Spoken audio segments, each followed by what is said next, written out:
Hi guys, it's Frankie from Frankie Watch.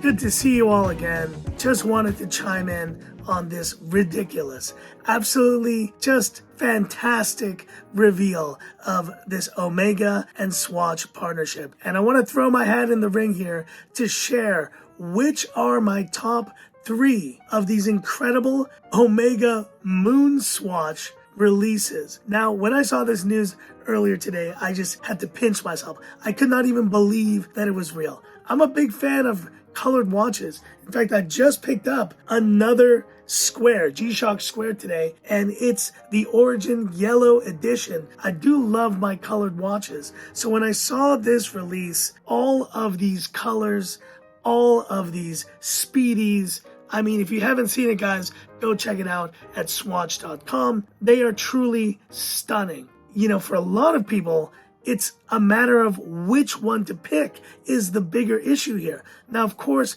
this watch series is pretty much, taking direct inspiration and a collaboration for the first time from Omega and Swatch to create this series of Speedmasters. Now, yes, this is almost Swatch's reinterpretation of the Speedmaster, but they have pretty much created using the 3D technology and using their bioceramic, they've been able to essentially recreate the actual exact shape of a Speedmaster with this release. So if you've never experienced a Speedmaster in day-to-day use, this would be a great way to actually see if, that size of a watch will be something that will be good for your wrist. But beyond that, of course, these watches are quartz. They are using a Hesalite crystal on the top, which I think is a really great addition. But look, this release is not about the specs, the movement, or any of this stuff. It's about being able to share the heritage, the fascination that people have had,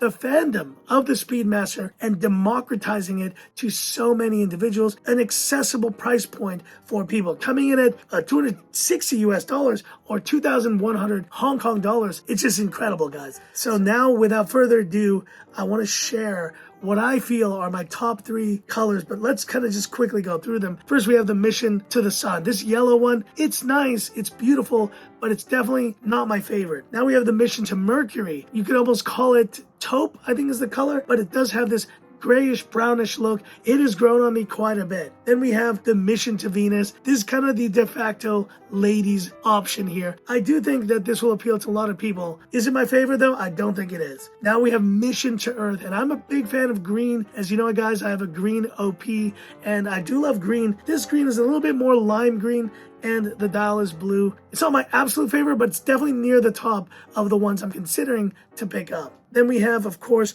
Mission to the Moon. This is, I guess, the quintessential version, the one that most looks like the regular Speedmaster. And I think a lot of people are actually going to go for this one because I think they do feel this is the closest thing to the Speedmaster that they can get. So why not get the OG, so to speak, Mission to Mars?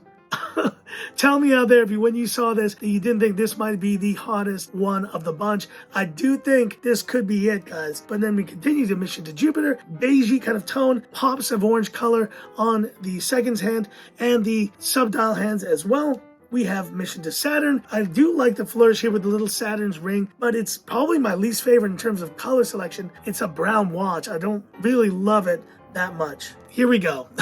Mission to Uranus, which is the correct pronunciation, but yes, Uranus. A mission to Uranus. Let's hear all the jokes begin. But the crazier part is, guys, I do think color-wise, this is going to be one of the hottest options to pick up. And yes, Omega found a way to release a Tiffany watch in 2022. Is it my favorite? It definitely isn't, but I think a lot of people will love it. And then we have the Mission to Neptune, this deep, stark blue. It's this gorgeous ocean blue. I think this might be number 1, but I will share my top 3. Lastly, of course, Mission to Pluto, celebrating, I think it was an Apollo 11 50th anniversary edition with a similar look. I do think this one has grown on me, and it's the red, the cream dial, definitely is getting better the more I look at it. So, with that being said, which would I say are my top 3 of these releases? Which would be the ones that if I had to just go into the store, if I could pick 3 right now, which would they be? Number 1, here's the deal. I have had a Speedmaster before. I'm picking up a Speedmaster again.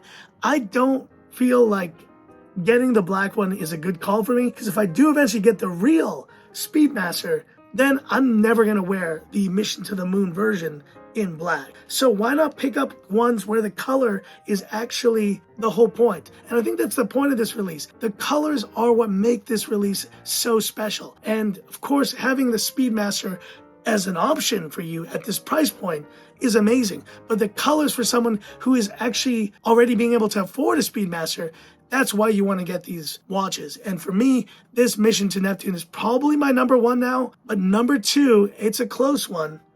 I would say, that's right, Mission to Mars. Guys, I feel this one is going to be one of not only the hottest pieces, the ones that the flippers are going to be going crazy about, especially because now they've seen Waco in his video earlier wearing this watch. I do think this Mission to Mars will be one of those striking looking watches. Is going to do very well for Swatch for this release, and I do think it's probably my second favorite of the bunch. And then in third place, I'm kind of cooling down on the Mission to Earth. I do think it's nice, but I would say now, surprisingly in a second place position, personally for me, is Mission to Mercury. There's something about this brownie, taupey kind of look that I just really like. And it's also the closest one to the actual Speedmaster look, the black dial and everything, that isn't exactly that. So you can kind of get a similar look, but you know this is not a regular Speedy. This is the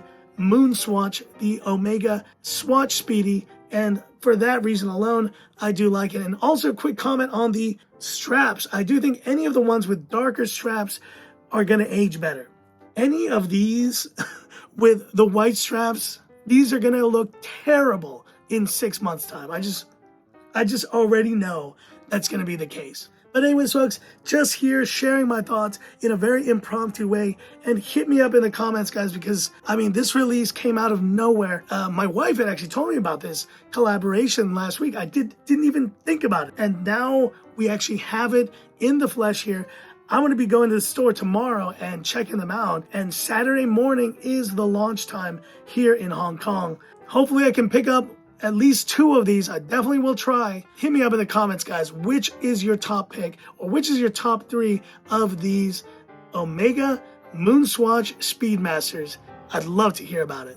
So that's it for this quick take here. And if you liked it, give me that thumbs up. And if you love the content of Frankie Watch, subscribe to the channel, hit that bell icon for future updates. Thanks for watching, folks. Stay tuned, and we'll see if I even do some sort of a live stream or some video. If I do eventually get to pick up one of these on Saturday, I will definitely keep you guys posted. So that's it. And this is where I leave you by saying, Frankie Watch says, time's up. Have a good one. Amazing, guys. Absolutely amazing. I think Mission to Neptune is the one, though. I really do.